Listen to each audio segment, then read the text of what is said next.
What's going on, everybody? Welcome back to the channel and welcome back to Surprise Onside Sports. We got a great one for you today. We're going to be breaking down the Pittsburgh Steelers at Baltimore Ravens. Baltimore minus 3.5, over under 47.5. Pittsburgh coming off a win, Baltimore coming off a bye. Brian, Pittsburgh offense looked really good in that first half, struggled a little bit in the second. Talk to me about what you think could possibly happen this week. Well, the big takeaway for me from last week against the Tennessee Titans is, final score 27-24. Titans had a chance to tie it up with that field goal at the end. Steelers really, though, kind of controlled that game the whole way through up until later in the second half. And first half they were super down. And really all it was, when I looked at it, I started looking at the team stats at the end of the game, and I saw that Big Ben threw 3 picks. Tennessee did not turn the ball over once. Mm-hmm. So that right there kind of shows it's not a great thing that you're throwing 3 interceptions, right, in a half of football pretty much, but that you're able to still hold on to a lead against a team like the Tennessee Titans, 5-0 at the time, looking good, passing game, running game, defense, doing at least what it needed to do to get things done. So to be able to turn the ball over 3 times, lose that turnover battle 3-0, and still come out with a 3-point victory against what I think is a really good football team, that impressed me the most in terms of their defense being able to at least come up big, force a couple field goals. Would have liked to see them force a couple turnovers. But apparently they didn't need it. I'm getting bigger and bigger on the Steelers every single week. Yeah, they're looking really good. They just proved to me every week that defense is the real deal, completely legit, and despite Big Ben's 3 turnovers, there's a lot of upside on that offense. James Conner's running the ball pretty well right now. They're giving him about 20 carries a game, it feels like. If it wasn't for Benny Snell taking away some of his goal line work, he'd be having a really good year, especially fantasy-wise. Oh, yeah. So, first glance, I really want to lean towards Pittsburgh in this one. Okay. Baltimore, for me, has been pretty underwhelming so far this season. We see Lamar Jackson come off a historic year for a quarterback in terms of rushing. And we're not really seeing that much this year, which I know he's been a little bit banged up. That doesn't help, but he had just 2 weeks ago against the Washington football team. He only ran the ball 2-3 times. I was used to him running the ball 7, 8, 9, 10 times last season, just about every game. So I think in a game like this, he's going to have to channel some of that playmaking ability, extend plays. He's going to have to do a lot of work himself because that Steelers defense is going to give him some trouble. And it's a great matchup because it's Baltimore, who's the number 1 rushing offense, averaging 5.4 yards a carry, which is pretty bananas, and 164 yards a game, going up against the number 2 ranked rushing defense, who's only allowing 3.4 average per carry and 68.8 yards per game. Do you lean one way or another there with that? Honestly, I like Baltimore. Obviously, they had a huge year last year, but they're going to have to pass the ball in this game, and that's what scares me. I mean, Baltimore we've seen it in the past. If the game script isn't in their favor, if they can't just sit there and run the ball, it gets a little dicey for them. And them being the 31st passing offense ranked in the league, that scares the living crap out of me. Throwing for less than 200 yards a game in today's NFL. Yeah, scary. It's really scary. And I really think Mark Andrews is going to be the X factor in this game. If Lamar Jackson can find Mark Andrews over the middle, kind of pick apart that defense, that'll absolutely open up Hollywood down the field. That'll open up more running lanes for Lamar. If Mark Ingram plays, I don't think he will. But if he plays, J.K. Dobbins is definitely going to have a huge game. But even after I thought the Pittsburgh Steelers defense was going to take a tiny step back after losing Devin Bush, and they really didn't. I mean, they held Tractor Cito to 75 rushing yards. I mean, after the 212 the week before. Right. After looking beyond dominant, they were able to really keep them in check. They are 100% legit, and honestly, I'm with you, Brian. I'm leaning Steelers in this one. It's also scary when you look at Ravens being 31st in the NFL in passing, and the Steelers being 4th in the NFL in interceptions. Yeah. So if you make any mistakes, they're going to force you. Oh yeah, Right. definitely. They're going to take it. And Steelers are also third in the NFL in time of possession. So if you make a mistake, you give them the ball, they're going to keep it from it. They're going to let Lamar get cold on their sideline a little bit. And you start putting a lot of pressure on those drives. When you have like a 8-minute drive, they started that Titans game with a 10-minute drive that resulted in a touchdown. Yeah. And I was kind of like, when you are able to do that from the start of the game, and you have Lamar Jackson sitting there ready to go for this game, and he thinks, okay, a couple minutes, I'll have the ball in my hands, we'll be ready to go make some plays. You keep him on the sideline for that long. Well, plus that's just 10 minutes game time. That was probably 20 plus minutes in real time. That's not only demoralizing for the defense, it gets you a little bit anxious on offense, and then all of a sudden it puts so much pressure on your drive. And the second that they're able to go ahead and do 10 minutes touchdown, you feel like that took so long. You feel like you need to score right now. Yeah, and we saw last week too, where it was great rushing attack, great rushing defense, and we were questioning who would win. We saw the great rushing defense worked out in that scenario. Absolutely. And I think it could here again too. Over under 47.5, pretty darn low for an NFL game. Right. Do you guys have a lean on that at all? I think because against the Titans it was 51.5. Yeah, it was surprisingly kind of high. And Baltimore does have a better defense than what Tennessee is able to show for. Yep. So I think the 47.5 makes sense. Baltimore does not do a good job of taking the ball away, though. They're 23rd in the NFL in interceptions, only 3 on the year.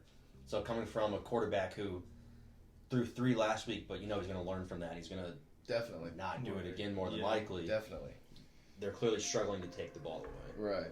No, we talk so much about how good the Steelers' defense is because they deserve the praise. Yeah. But their offense looks good. They're being efficient. Like we said, other than 3 turnovers, they looked like they were in control of the game the whole time because they're running the ball well and they're able to find. I know Deontay Johnson, is he out this week?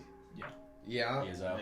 That does hurt a little bit. He had 80 yards, 2 touchdowns. Yeah. He was a big part of that Steelers offense this past week. So maybe you expect Chase Claypool to have another one of his big weeks with Deontay Johnson out again. Juju started getting much more involved last week. Definitely got more involved. That was something we brought up last week was if he was going to be able to get more involved in the offense, and he definitely did. Yeah. This is also Baltimore is the number 1 ranked defense for points against, and Pittsburgh is the 6th. Yeah. So that could be playing a large role as into why this over-under is 47.5. Because you have 2 phenomenal defenses, 2 love to run the ball, 2 high time of possession, divisional rivalry going at it.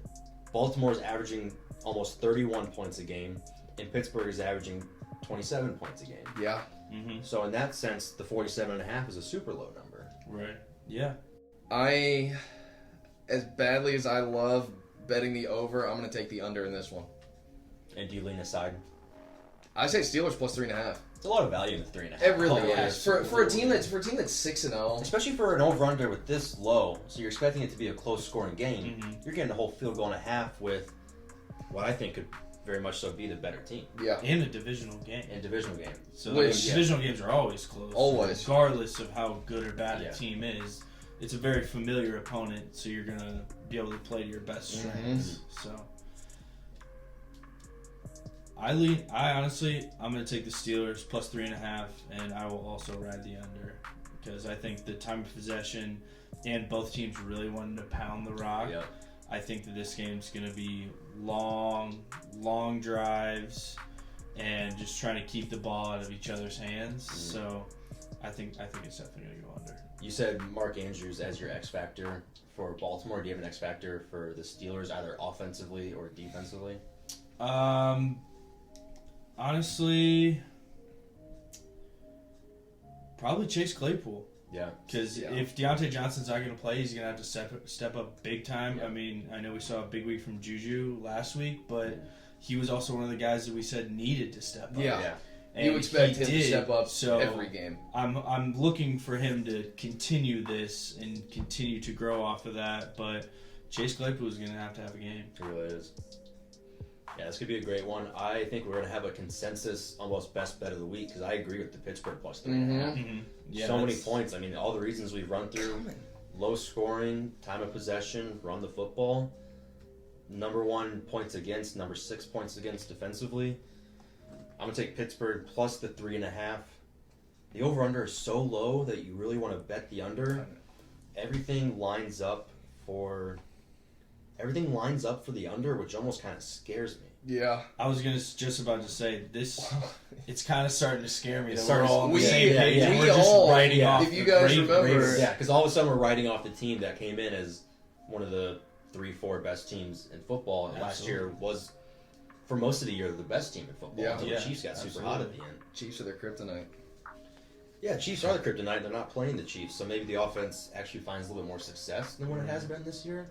Could be. This is going to be a very pivotal game in the Ravens season. It really This is. is really pivotal. This is Yeah, I was gonna gonna. be This is huge. If they pivotal in lose the to- AFC North alone. I mean, Yeah. this is. If they lose to the Chiefs and the Steelers, who I think are their two biggest competition in the AFC, that's got to be a pretty tough locker room post game if you're losing to your two opponents. Now, something, because I am honestly, based on this past week with the Steelers at least showing me, we can beat really good football teams. Because for the first 3 weeks of the season, the teams that they played, their total wins still is 4 wins combined on the season. Those first 3 or 4 weeks that they had. Yep. So now they've shown me, you can beat a top 4 team in the AFC. Mm-hmm. I'm shocked that the Ravens are 3.5 point favorites. But then I see that they're in Baltimore. However, since stadiums aren't at full capacity, really not even close, Yeah. does that, do you see home field advantage being a really big deal? Like maybe if this game was last year, same situation, last year, full capacity, I see the Ravens having a bigger advantage, and this 3.5 makes sense to me. Yeah. Right? The 3.5 at that point would make sense. But right now, with not that much noise in that stadium, not that much going for them, I completely agree. I was thinking about that earlier too, because I was looking at Baltimore. Usually, you always get 3 for being at home. Mhm. Yeah. It seems like the line has baked in fans' home field advantage, but in all reality, it's not been that way. Yeah. Yeah. Yeah, 47.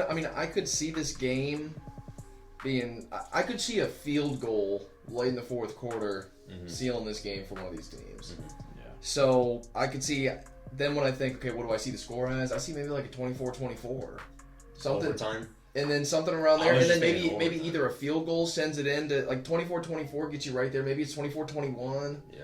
Kick a field goal to tie it up, OT, or maybe you're 21-21, you get 24. That I guess would hit the under, but I see more. I see the over. I think 47.5 points, just not that many points because we know what both offenses are capable of. Yep. Steelers have put up 30 or more 4 weeks, and the Ravens have put up 30 or more at least 3 weeks. Mm-hmm.